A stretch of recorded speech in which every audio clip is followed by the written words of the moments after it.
Okay, Parshas Vayechi, last Parsha, Chazak, the Shabbos Chazak.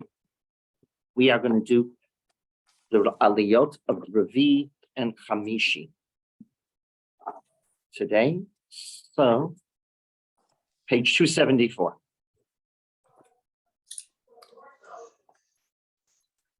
Yaakov is blessing his sons. The end of Vayechi and the end of V'zos HaBracha are the brachot of the Shvatim that the Shvatim receive. Here it's from Yaakov, and V'zos HaBracha it's of course from Moshe Rabbeinu. Vayikra Yaakov el banav vayomer ha'asfu v'agita lachem es asher yikra eschem ba'acharis hayamim. And Yaakov called all of his sons and he said, "Gather around me, and I will tell you acharit hayamim, what is going to befall the end of days." He kavsu v'shimu b'nei Yaakov v'shimu al Yisrael avichem. Gather and listen, O sons of Yaakov, and listen to Yisrael your father. Reuven, b'chori ata. Reuven, you're my oldest. Kochi v'reishis oni. You are my strength and my initial vigor. Yater se'et v'yater az. Foremost in rank and foremost in power. Everything sounds great in that passage. But then the next passage. Pachas kamayim al tosar ki alisa mishkevei avicha oz chilalto yitzui Allah. He lets him have it. Water like water that goes everywhere. Altosar, you're a personality that can't be controlled. You're a person that's totally acts on the whim. Ki alisa mishkevei avicha. Why? Because you, and the proof is you moved around your father's head, right? As he's letting him have it for that. You just desecrated him who ascended my couch. Shimon the Levi Achim. Now to Shimon the Levi. Your brothers, oh boy, are you brothers. You joined together.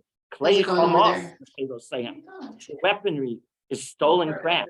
The Sodom, that's not the way we act. Okay. Rebecca says, use her desk, use her computer. Hello?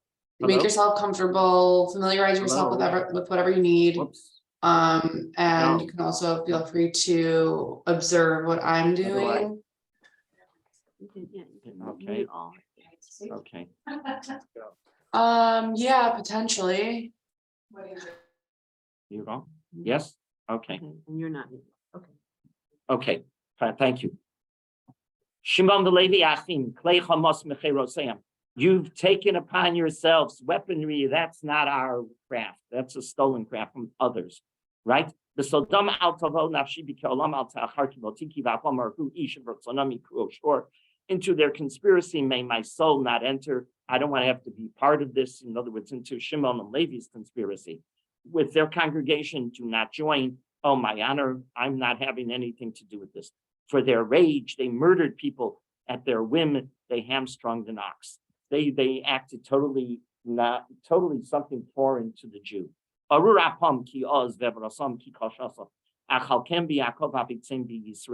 Accursed is the rage, for it is intense, their wrath, for it is harsh. I will separate from within Yaakov, and I will disperse them in Israel. That's exactly what happens. Shimon and Levi are dispersed. Levi becomes a tribe without land, right? And Levi and Shimon doesn't even get a bracha on V'zos HaBracha. Shimon is in the Negev. He disappears, as Rashi is going to note. Yehuda, Atoy Yeducha. Well, yes, he is. Yehuda, Atoy Yeducha, Yadacha Ba'oref Oivecha, Yishtachavu L'cha B'nei Avicha. Yehuda, your brothers shall acknowledge you. Your hands will be at your enemies' nape. Your father's sons will prostrate themselves to you. In other words, Yehuda, you're going to be the leader. Gur Aryeh, he's compared the lion. Yehuda Miterach B'nei Alisa. Korah Rabatz Ka'aryeh Uchlavim Niyakimenu. He's compared to the lion crouching, and then he says he crouches down like a lion, but yet like an awesome lion. Who dares rouse him? We'll talk about that. Lo Yasur Sheva Yehuda Mechokek Mi Ben Raglov. Yehuda, the scepter is going to be with you forever. Ad ki avo Shilo v'lo yikas amin. Osri lagefen yirov v'asoreka b'ni asonot. He based by yang levusho v'dam anavim suso. He will tie his donkey to the vine branch. His donkeys fall. He will launder his garments in wine. In other words, he's going to have when you have this image of wine, it's quite abundant, right? And his robe in the blood of grapes, he's going to be a wealthy on top of everything else. Red-eyed from wine, he says, Chachili einayim miyoyin uleven shinayim mechalav. He will red-eyed from wine and white-toothed from milk. Zvulun, l'chof yamin yishkon, Zvulun is going to live where? On the shores, on the seashores, right? V'hu l'chof on Yosvi Arkaso al Tzidon. He's going to be the one that's going to be in Zvulun is going to be in what's the word I'm looking for? Bringing in items, right? What? Merchant. He's going to be a merchant. Thank you. He's going to be ships, and he's going to bring the ships in, and he's going to be the merchant. Yisachar, his brother, Amor Garem Rovetz ben Hamish Pesoyim, he will rest between his boundaries. He says, Vayar Menuchaki Tov Veretzaret Kinoima Vayechi Chmol Lisbol Vahila Masoveit. He saw tranquility, that it was good, and the land that it was pleasant, yet he bent his shoulder to bear, and he became an indentured laborer. Yisachar is always perceived as the one who is the academic. He's the one who's sitting with the burden of study. Don Yodinamo, Don will avenge his people. He done Nachosh alei derech shifafon alei arach hanoshech ikveitzus vayipol achor. Don is going to be the last of when we march. Don is the last shevet. He's the one who protects us from all that try to attack us. Lishuascha kivisi Hashem, and then he says, "For salvation do I long in Hashem." It's not yet finished. And suddenly he puts that. So there's always a question of what's this pasuk Lishuascha kivisi Hashem in the middle of the brachos. But then he goes on. God God will recruit a regiment and will retreat on its heel. May Asher Shmeino Lachmo. Asher is going to have the benefit of olives in his territory. He will deliver beautiful, right? Madane Melech Naphtali Ayola Shlucha Hanosin Meishafer. Naphtali is known as the one like the deer. He's going to be very fast.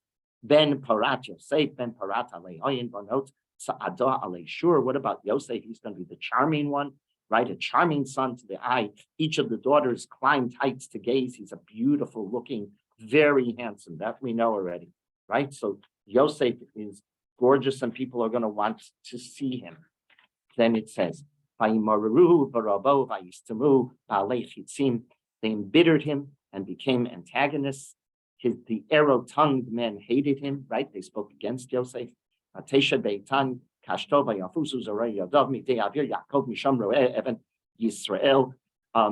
bow was firmly in place, and his arms were gilded from the hands of the mighty. In other words, they might have tried to bring Yosef down, but that's not what happened. Power of Yaakov from here, he shepherded the stone of Israel. He became the leader. He saved Klal Yisrael.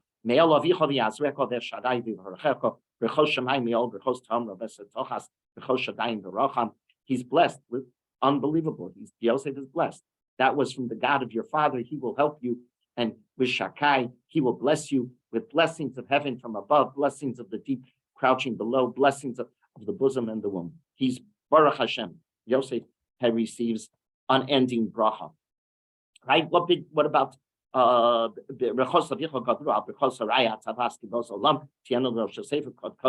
Nazir Echov? He's called the Nazir, he's called the leader, he's called the tzaddik. Nazir means a tzaddik, really. And that's from where Chazal named Yosef the tzaddik, because Yaakov called him the Nazir Echov. He's the one who's the righteous one from his brothers. Binyamin is the Ev Yitrach. What about Binyamin? He's predatory wolf. In the morning, he will devour his prey, and in the evening, he will distribute his spoils. He has a strength about him. Binyamin has a courage. That's how Binyamin is understood. So when you take a look, it's all, the tribes are 12.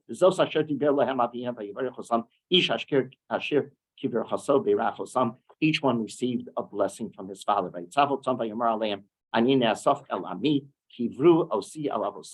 El Hamara Asher Bistay Achiti, and then he goes on. We're going to leave this for the next year, where he wants to be buried. That's a whole chapter all on its own. So what did we see here?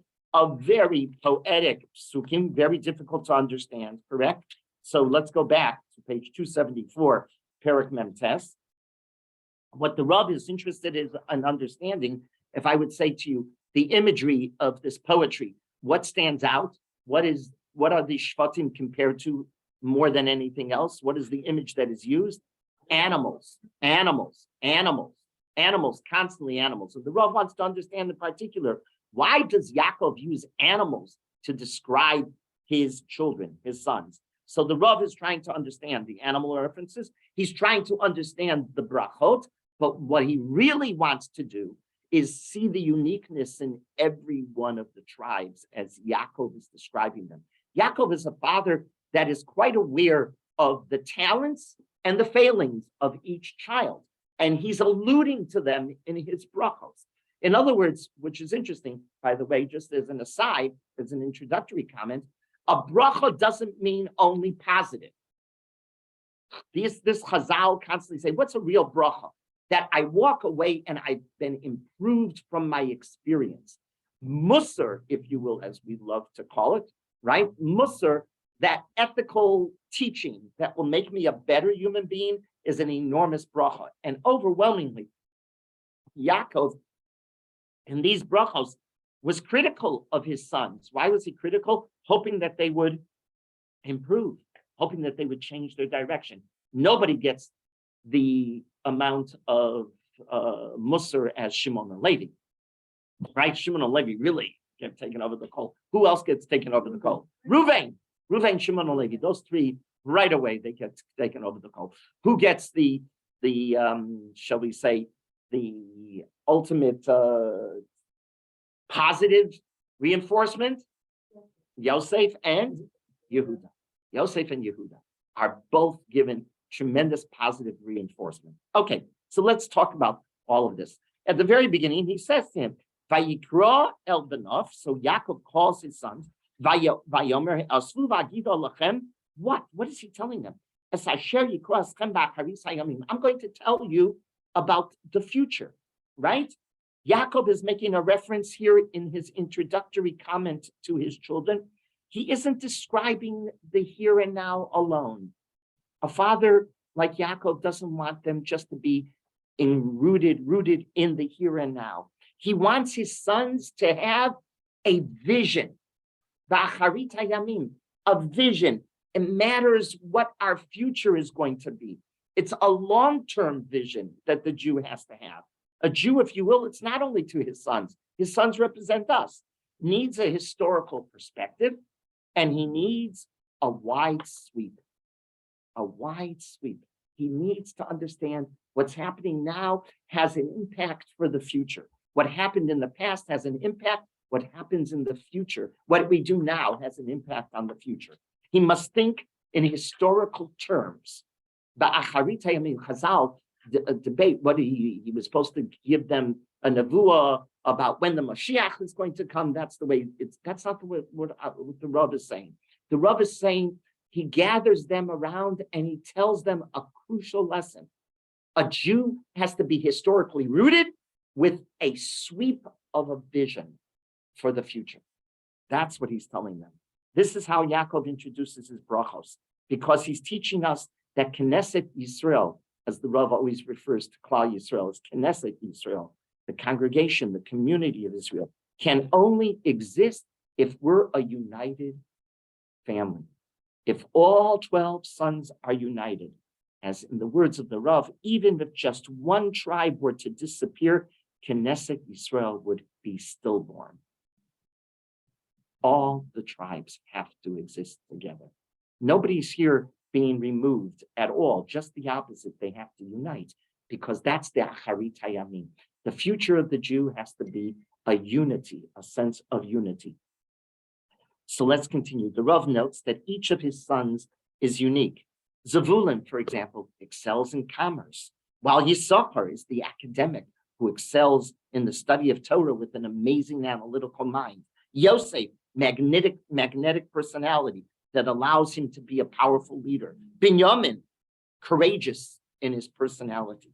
Yaakov now will compare each one, in particular to animals, as we noted, because each animal in our world has a unique capability that no other animal has. Each animal is unique and each animal is necessary because each animal does something that another animal will not do. The message is why animals? You 12 tribes are each unique, each different, each have different capabilities, and we're going to merge you into one community. This is what Yaakov wants to achieve in the brachos here in Parshas Vayechi. Uniqueness fused together to make a community. It's fascinating that we're learning this parsha right now as the secular world celebrated New Year's. In the papers at the end of the year and at the very beginning, but more at the end of the year, towards December 30th, 31st, Wall Street Journal, New York Times, the established good papers, shall I say, all run numerous articles about how the past was, what the past year taught us, and what we should expect in the new year. So I don't remember if it was the Wall Street Journal or the New York Times, but they had an article devoted to the best advice for the coming year. I don't know if you saw this. I don't remember. Did I see it online on my New York Times online, or did I see it in the Wall Street Journal that I get in paper version? That's the only paper I get in hard copy is the Wall Street Journal. Among the points, and it doesn't matter, I don't remember, but it says 10 best advice for the coming year. And I think it was number 1 or number 2, they said the following: parents should let their children be themselves. Lesson 1, parents should let their children develop according to their unique talents. Don't fashion your children in who you want them to be. Try as hard as you can as a parent, let them be who they are. Yaakov in these brachos is doing exactly that. He understands Yosef is different than Yehuda. He understands Zebulun is different than Yisachar. Each child has its own talent. Yisachar is the academic and Zebulun is the businessman. Both very important. Both play a crucial role. I thought it was most telling that I was reading this in the secular paper while I'm teaching this about Yaakov's approach to his children. He gathers them around them. And so how does the Rav understand Ba'acharit Hayamim? Not messianic per se, but rather the scope, a vision of the future. The Jew is rooted in history with a vision towards tomorrow. He must have that strong sweep of history and must have that strong vision of a future. So next, he says, he kafsu, right? Next pasuk. He kafsu, pasuk base. He kafsu, what does that one word mean? Gather. What do you mean? Yaakov here is the father, the grandfather, the great-grandfather, but Yaakov is the father. By the way, the Rav notes in this week's parsha, in Vayechi, later on, he says, why are we called Bnei Yaakov, Bnei Yisrael? Why not Bnei Avram? That's the one who founded our people. We should have been called after the founder of our people, right? So why are we called Bnei Yaakov? Yaakov is the only one that speaks to his grandchildren. Yaakov is the only one that has a future, if you will, with his children. We have Avram doesn't talk to grandchildren. Yitzchak doesn't talk to grandchildren. Yaakov talks to Menashe and Ephraim. Yaakov is the one that has a conversation with the future. So what does he kafsu, this Yaakov, who has grandchildren surrounding him with children? What does that mean? There's a powerful lesson ensconced in this one word that Yaakov is using. He was telling the Shvatim that he knows their personalities will sometimes clash with each other. He knows that there will be conflict among the 12. He knows that it's not a very happy, all unified family every minute of the day. Quoting the Ramban, the Rav noted that Knesset Yisrael is a community comprised of, quote unquote, the Ramban, of contradictory, mutually exclusive ideas and people. We always say, why do the Jew, what is the feature of the Jew? The feature of the Jew, in particular, the most prominent feature of the Jew is he argues, right? In the Beis Medrash, we argue. We argue about everything because we are. a contradictory, mutually exclusive people with different ideas. And what is the chap? What is the kunst, as they say in Yiddish? What's the goal? The goal is to unite those differing, diverse feelings and ideas into one unified people. He was instructing his sons in this one word, ikavsu, gather. Each one, I know you have strong opinions. I know you have strong, different personalities. I know they're going to be in conflict, but do what? Hikavsu, do it together. Together is the operative word that he uses as he begins his last conversation with his children before he leaves history. He's gathering them in kafsu. Listen, boys, listen to me. This is my last will and testament. He kafsu. Use all of your talents, even if they are in opposite directions. Try to bring them together. In order to do this, you have to learn the art of gathering together, the art of unity. History has taught us that it's easier said than done, right? That is the most difficult goal that we have to achieve. Hikafsu. If you ask, one word in Tanakh is the most difficult, I would say hikafsu, gathering everybody around together. That's what, and Yaakov knew this. So now he begins to tell them, he says, okay, come here. I have a lot to tell you. He begins with Reuven. And when you read Reuven, what's your initial feeling? Of Soloveitchik notes. What's your initial feeling? When you read his comments about Reuven, his comments about Reuven sound what, ladies? Totally critical, overcritical, way overcritical. So Pachas Kamayim, what does he say about the Chari? You're the my first. You're the one who's, but you're Pachas Kamayim. You're restless like water. And therefore you shall not have superiority. Pachas Kamayim al Tosar. Because you're so like water, and what happens when water spills? It goes in all directions. You can't control it. It's not going one way. You have no control over that personality.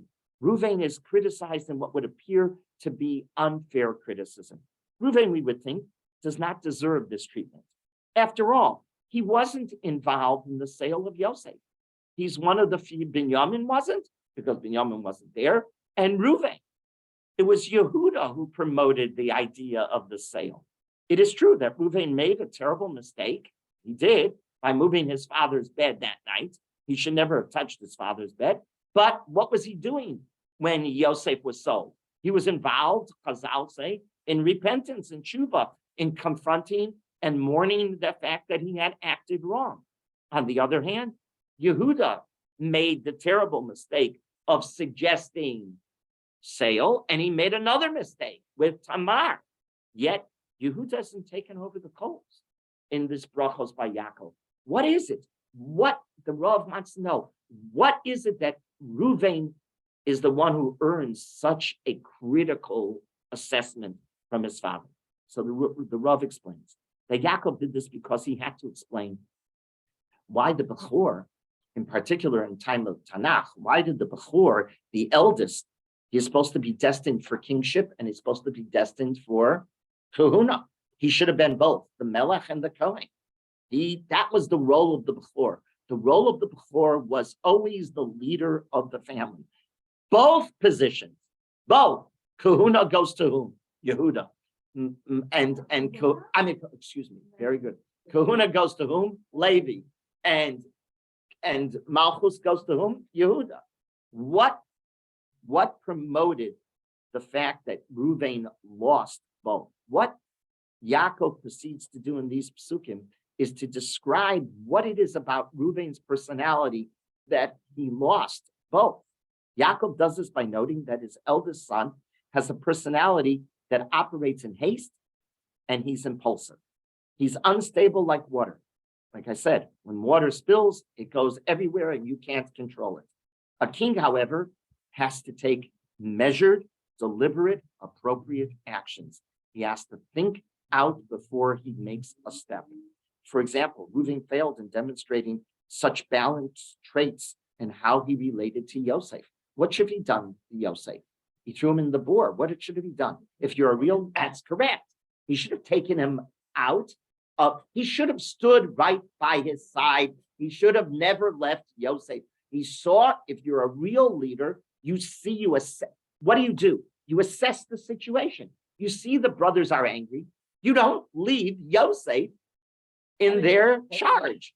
You hold him, you defend him. You don't leave. A good leader assesses the situation and acts accordingly. Does Reuven act accordingly? Reuven is somewhere else. Yes, he's doing what? He's worrying about himself. He's worrying about his tshuva process. He's mourning the fact that, excuse me, that's a very personal issue. When the nation needs you, it needs you. You can't be worried about your own portfolio, if you will, whatever that means, right? It doesn't only mean finances, but your own portfolio when the nation needs you. And Yosef, Yaakov realizes that Reuven doesn't have it. Reuven is pachas kamayim. He acts impulsively. He's vulnerable, and when a king acts impulsively, he's what is he? He's vulnerable to surprise attacks by the enemy. And that's exactly what happened. He gets a surprise attack by the enemy. Yet when he returns to the boar, where's Yosef? He's gone. A real chacham, you wouldn't have left, right? What about kahuna? Why does he lose the kahuna? So he loses the malchus because he has this. He's not a deliberate thinker, right? He doesn't demonstrate a balanced personality. But why kahuna? Kahuna requires, here the law says something beautiful. And if you think about it, it's true. The clergy have to have a sense of dignity. Isn't that true? Isn't it? The kahuna has to. How do kohanim dress? I want to turn around. How do the Nevi'im dress? I don't know. The Tanakh never told us any garment. Do we know what Moshe wore? No. Do we know what Aaron wore? Yep. Kahuna is dignity. Kahuna is presenting yourself in public in a dignified, royal fashion. That is very important. It demands that. And he demonstrated a lack of dignity. Where does he demonstrate the lack of dignity? He moved the bed. That wasn't a very dignified act. Yaakov is proving that Reuven is unfit for either Malchus or for Kahuna. It was true that Yehuda made terrible mistakes. What were Yehuda's mistakes? Number one, he was involved in the sale. Number two, with Tamar. But what does Yehuda do?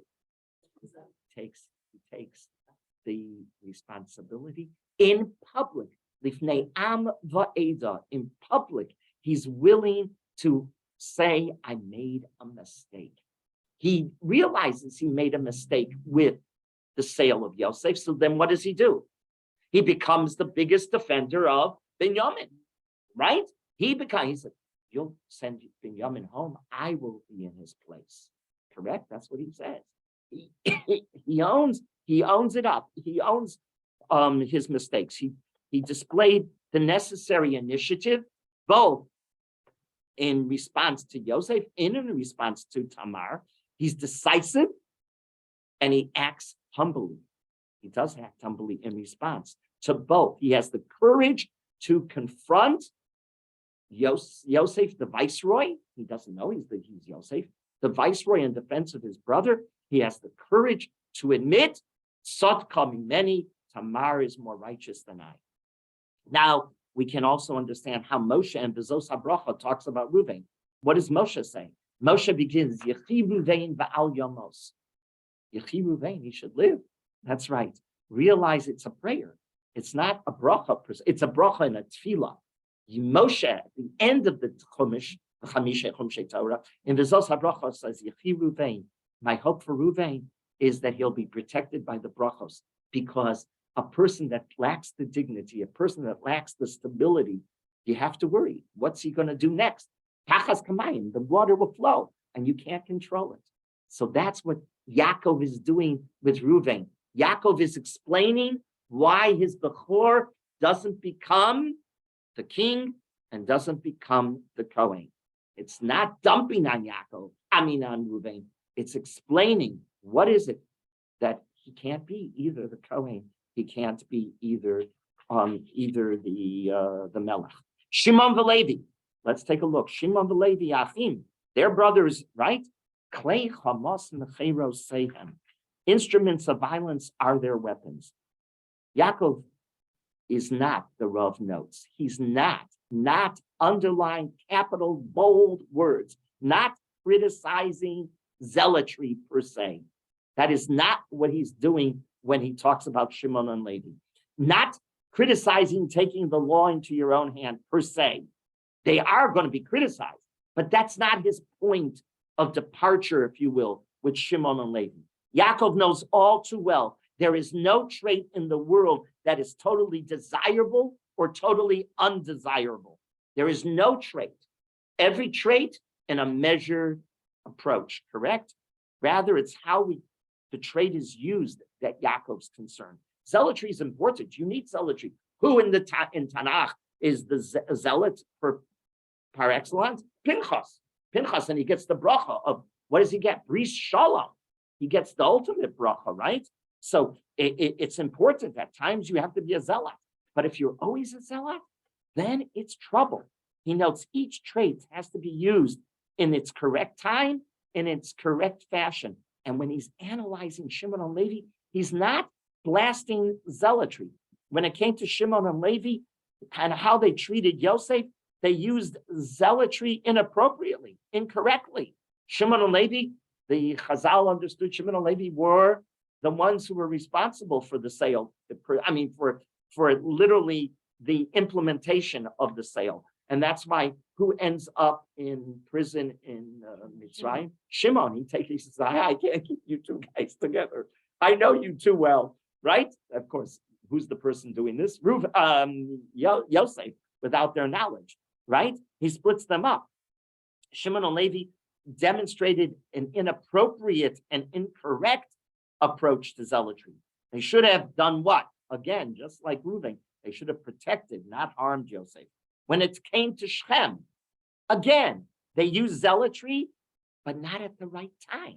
Zealotry is appropriate at times, but this one wasn't that. So what did they not take into account with Shechem?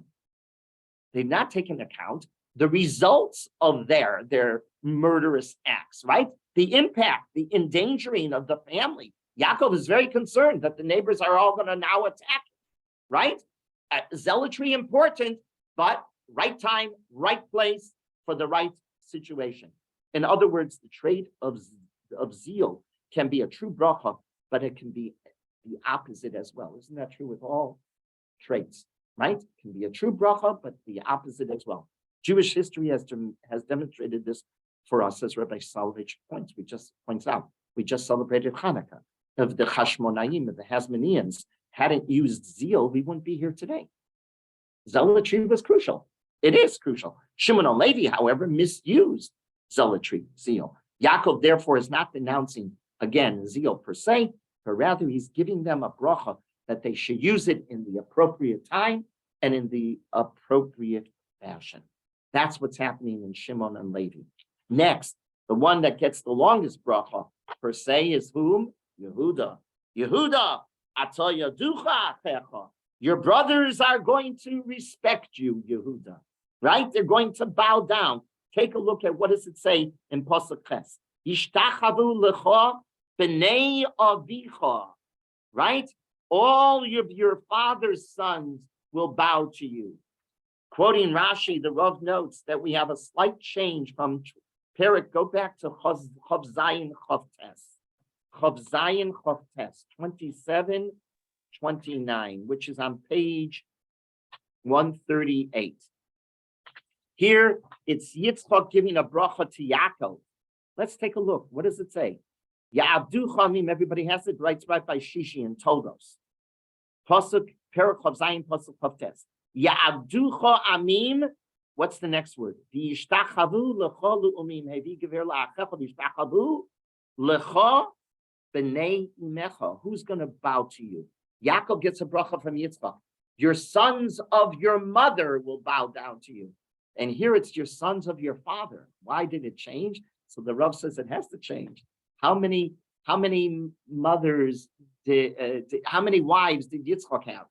One. Her name was Rivka. How many wives did Yaakov have? He had 4. If he would have said like the bracha that Yitzchak gave Yaakov, B'nai Yimecha, it would be only B'nai Leah that would bow to Yehuda. Yes. Also, from Yaakov, there were many nations. It doesn't Yaakov, in Yitzchak, there were many nations because He has Ishmael, but there's one mother. Here you can't say B'nai Imecha because if Yehuda is supposed to be the king of everyone, a united, remember it's united 12 tribes. So if you would have said it would only been 6 brothers. 6, right? From B'nai Leah. Whoa, that's a problem. So he has to change it to B'nai Avicha. And he wants everybody to be to understand the role of Yehuda.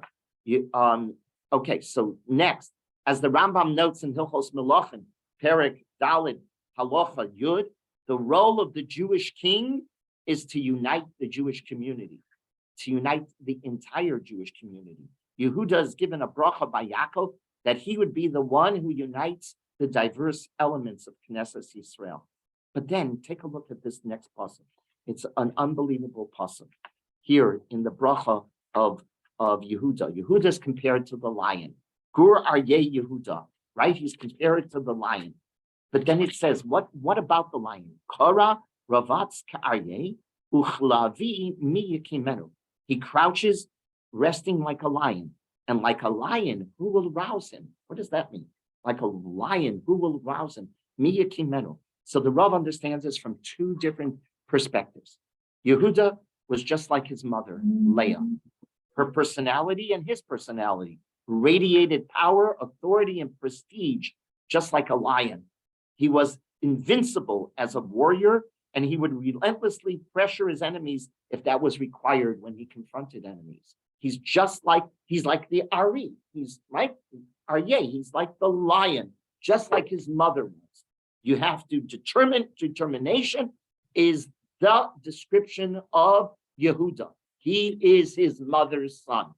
Possibility 1 being compared to the Aryeh, to the lion. But then the Rav quotes the Kotzker. Rav Soloveitchik quoting the Kotzker, right? The Kotzker, who reads it in another personality of Yehuda. He's not only like a lion, projecting power, projecting authority. That's when he's upright. He projects power and authority. He has a leadership position when he is standing straight, correct. But what happens when he falls? When he makes mistakes? Is he like an Aryeh? Yes, he's like an Aryeh as well, the Kotzker says. Read the last, Uchilavi mi yekimenu. You know what that means, the Kotzker says? The lion, nobody touches when he falls. He's going to get up on his own, at his own time and his own strength. Nobody goes to a lion laying down. If a lion is laying down, if he's made the mistake, nobody dares goes and touches him. The Kotzker says that's Yehuda too. Yehuda makes mistakes. He falls. Who's going to help him? Nobody extends their hand. Interesting. What happens when Yehuda makes the mistake with the sale of Yosef? His brothers dump him. Remember? His brothers, Chazal, Rashi mentions this, they dump him. Yehuda, you're the problem. You're the one who suggested it. Suddenly he has no brothers around him. They, fair weather fans. They're not interested in him at all. Goodbye, Yehuda. He had to lift himself on his own. So that's what the pasuk means. Ka'aryeh uchilavi mi yekimenu is like it's like a question that is what's the right word when it's why am I missing? It's the Torah is saying what? I'm sorry. Rhetorical. Thank you. It's a rhetorical question. Uchlavi mi yekimenu. You, the Aryeh, is going to be the klavi. It's going to be like the lion is going to lift himself. And that's exactly who Yehuda is. When he sinned with Tamar, mi yekimenu, just himself, nobody else. And the Kotzker understands it's a rhetorical question, meaning it's not criticism at all. It's praise. Yehuda, you're like the Aryeh. While you stand, you're majestic, right? You're powerful. You're a leader like your mother. And then the Kotzker, the second point that the Rav wants, You are the one who, when you make a mistake, you'll be able to get up once again and become the great Yehuda. And that's exactly who Yehuda is. Next pasuk in his bracha for Yehuda. Lo yasur shevet Yehuda. This is one of the most famous and debated comments pertaining to Yehuda. The scepter shall not depart from Yehuda. What does that mean? That Yehuda is always going to be the king.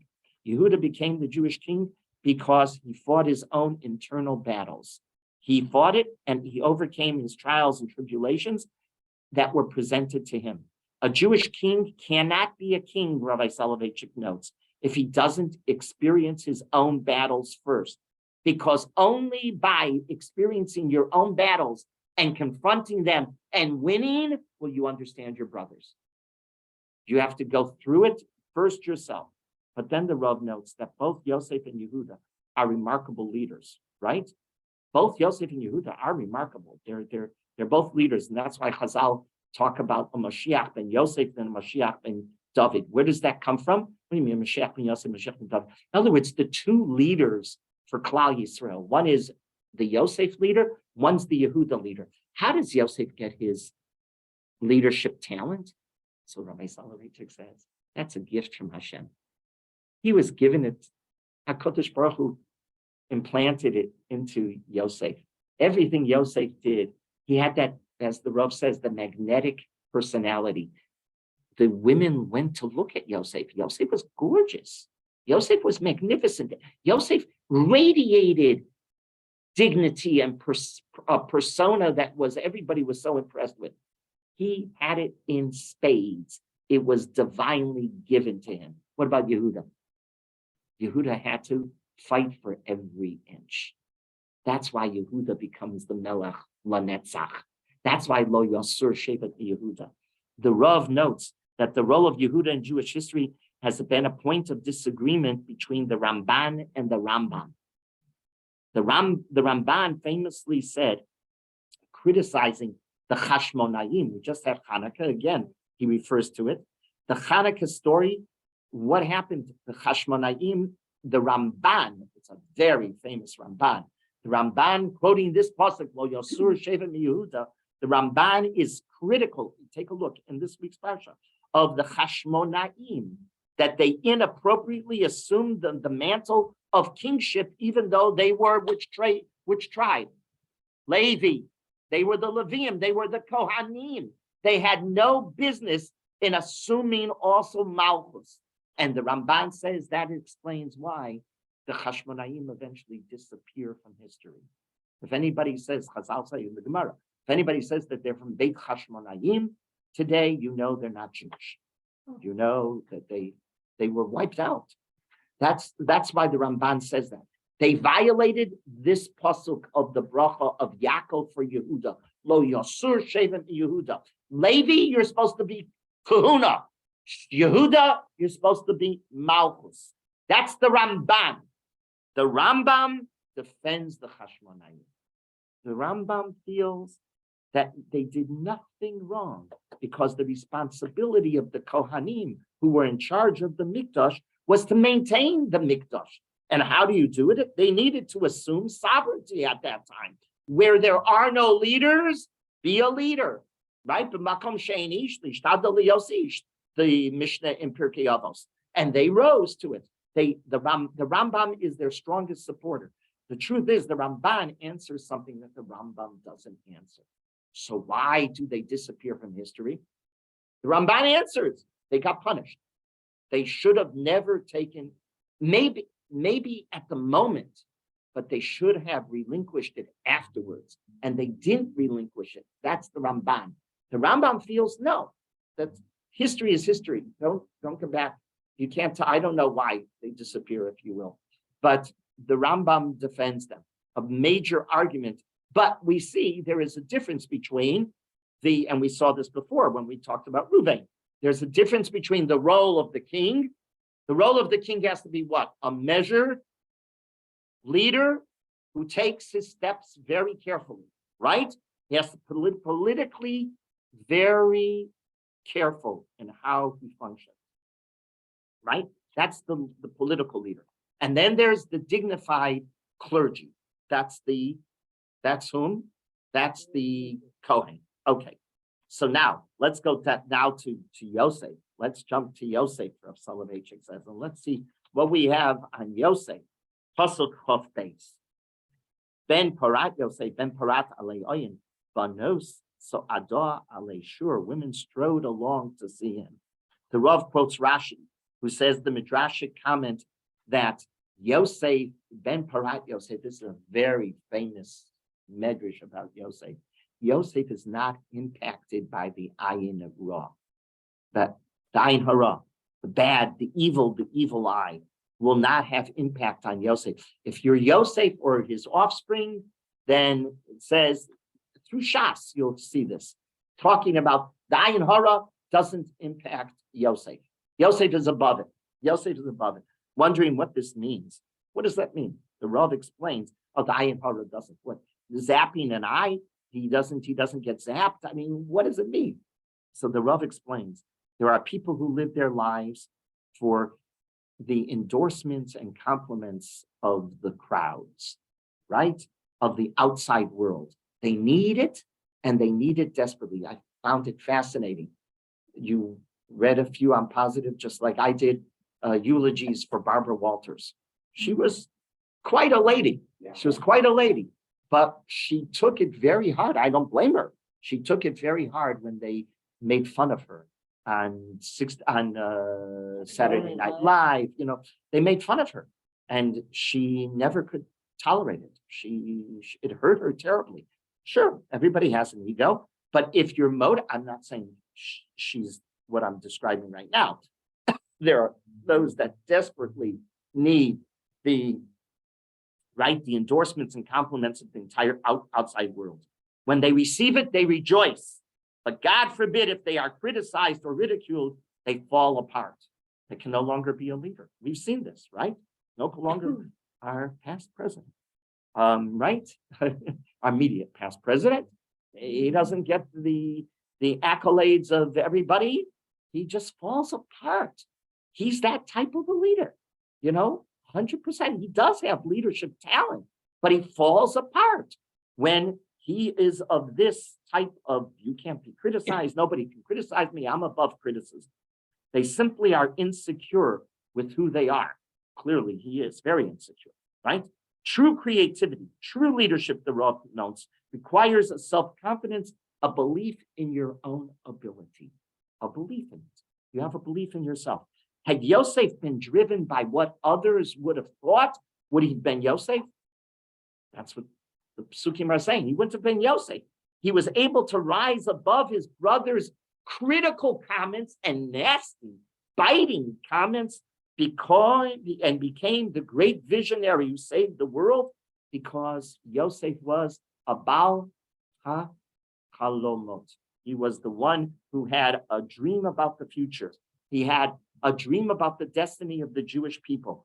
In other words, his brother is ayin hara. Well, now what does the Rav understand that mean? It's a mystical? No, it's very pragmatic. They looked at him negatively. Ayin hara means they looked at him with negative eyes. They were critical of him, and he didn't listen to their criticism. He didn't fall apart. That's the greatness of Yosef. Vanos, so Adah Alei Shur, the Rav understands, hey, he doesn't need it like our previous president. If he doesn't get it, he falls up. No, yeah, fine, good, wonderful, very good, nice. But that's not what made Yosef tick. What made Yosef tick? If you had to describe Yosef, what made Yosef tick? He was a Baal HaChalomot. That's what Tanakh tells us. He didn't worry. You can't be a Baal HaChalomot. You can't have that vision if you're always worried about what others say. Correct? His brothers were not very positive about him. And finally, the last pasuk that the Rav deals with on these brachos is pasuk Chav Gimel, page 282.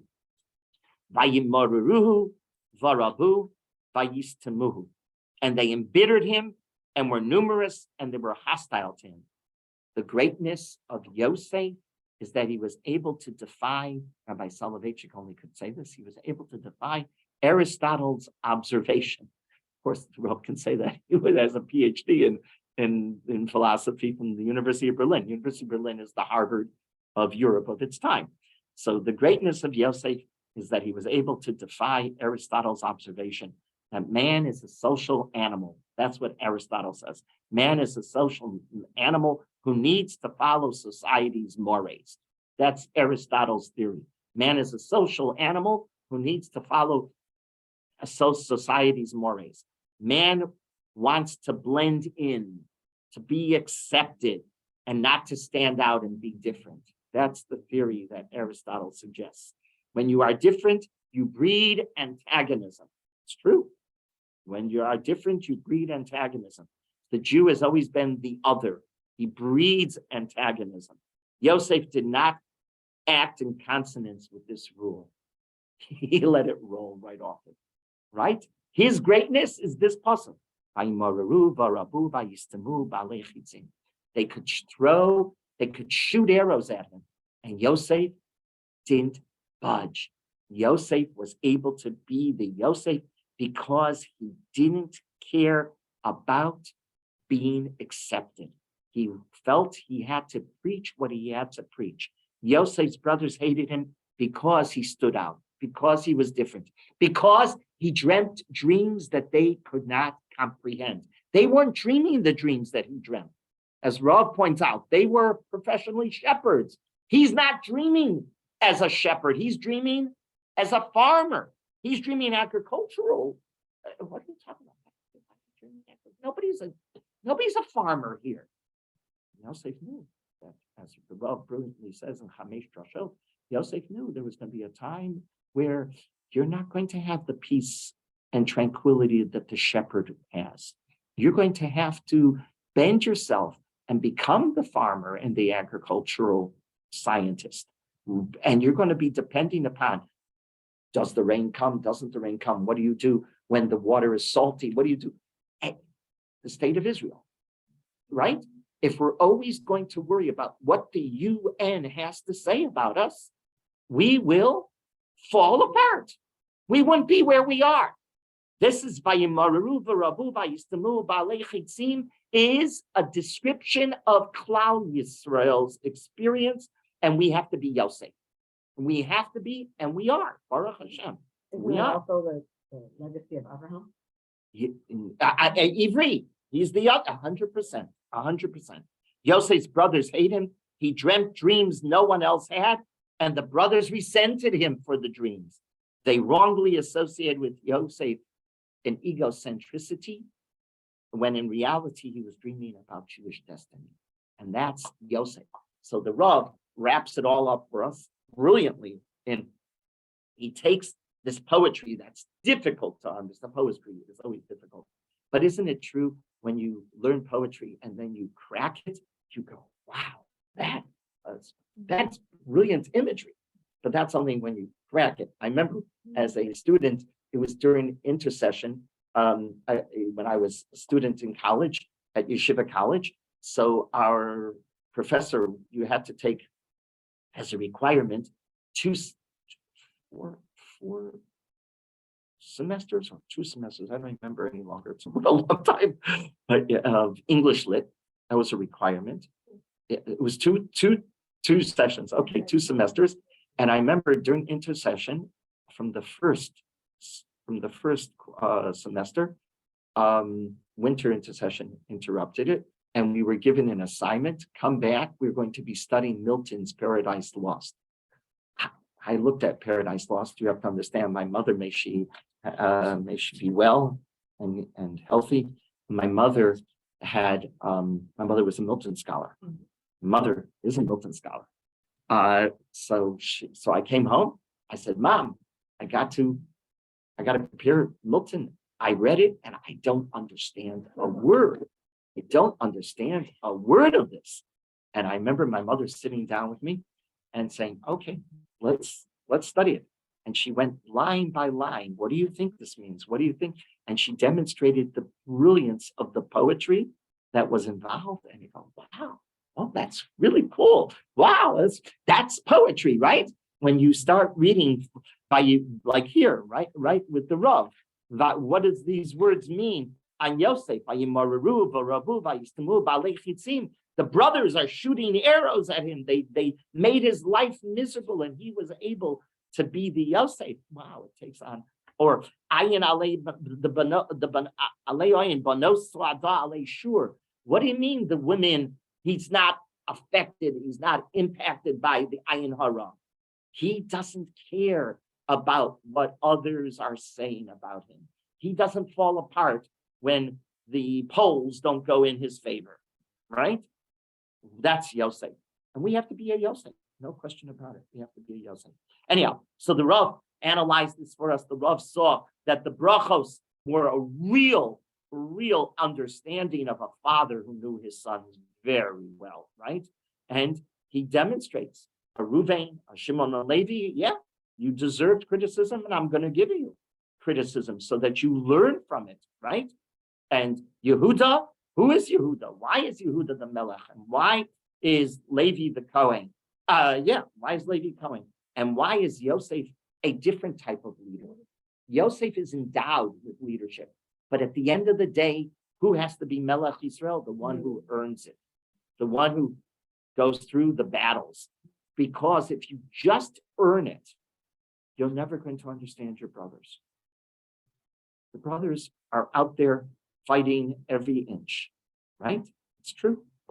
Who was the so far? Who has been the true hero, in my opinion, as a prime minister of the state of Israel, who understood his brethren? I mean, Ben Gurion was great, no question about it. Listen, he's the founding father, no question about it. He's the George Washington. But in my humble opinion, it was Menachem Begin. It was Begin who really understood the people. He understood where they came from, and that's why he did that tremendous change. You know, it was a revolution, what he produced. I said, the Rav said, talking about Begin, the Rav said he was the first Jewish prime minister of the state of Israel. I was just like, he was a zealot, but not when he became prime minister. He's the one who did what? He's the one who brought the peace between. Everybody said, "Oh, it's interesting." Everybody said, "Oh." Was it Oslo? No, it wasn't Oslo. It was Sinai. But he also was the one who reached out to Ben Gurion. He couldn't stand it. That's correct. Ben Gurion hated him with passion. That's correct. That for years. That's correct. But he had a dignity. Bacon had a dignity, the old world dignity, how he carried himself. And Bacon fell apart. He wasn't able to pull himself back because that's correct. He was a shattered man. He was a shattered man also because he realized the Lebanon. He took it to heart. Every soldier that died, he took it to heart. He was a European Yid who never forgot where he came from. Yeah, that's right. Never forgot. What? Father-in-law collected money. Yeah. But nobody ever thought he'd be prime minister. Turned out to be the greatest prime minister, in my humble opinion. We'll see what happens with this government. That's a whole different. They're driven by a different personality. I don't know which one it is. It's not you. It's not Yosef. I don't know. Anyhow, I don't know. Yeah. Okay, so next week we begin Shemot. Okay. Rabbi? Yes. Yeah, I have a question. So you had mentioned, how did Levi earn the kahuna? How did Levi earn the kahuna? How does Levi get the kahuna? Yeah, how does he earn it? It's not said in the Rav doesn't address that here, but he is destined to be the Kohanim. Levi, Aharon and Moshe are B'nai Levi, so they're destined to it. Levi does tshuva. I will tell you, Levi does tshuva. Shimon doesn't, by the way. Shimon never takes his father's criticism to heart. Levi does, and Levi does tshuva. The proof of it is Levi is the one who defends Klal Yisrael with Moshe when it comes to the Chedo Egel. Right. He does tshuva. He does to do the tshuva. He takes the bracha seriously. He becomes a zealot only now when it's appropriate and not. But Shimon never does. Shimon never takes the muster seriously. Okay, All right, anyhow, thank you very much. okay, thank you. We'll pick up next week on Shemos. Okay, everybody should have a wonderful week.